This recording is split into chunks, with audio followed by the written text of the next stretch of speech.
Bonjour à tous et bienvenue dans cette nouvelle leçon.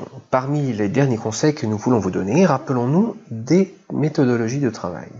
À savoir, un projet SEO au-delà du nombre de mots-clés qu'il comportera, et peu importe le CMS utilisé, c'est quelque chose que vous devez toujours aborder avec la même méthodologie de travail, comme nous l'avons précisé au début du cours, et en 5 différentes phases.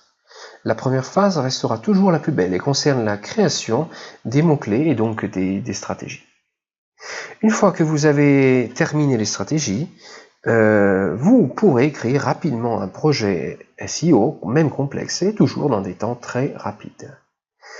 Et une fois que le projet est écrit, il ne reste plus qu'à le publier et le communiquer au moteur de recherche, que ce soit pour un projet dans WordPress ou avec des systèmes engine.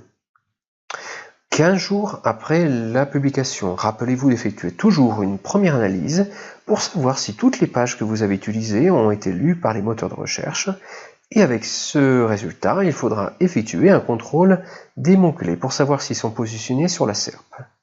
Vous pouvez le faire en utilisant tout simplement la commande site de Google.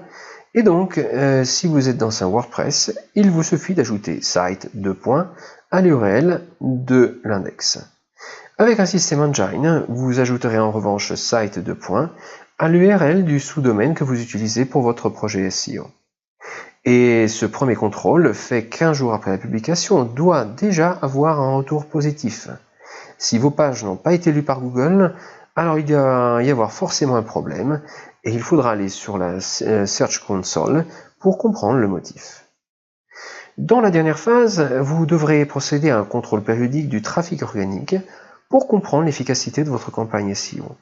Et c'est vraiment très important de le faire.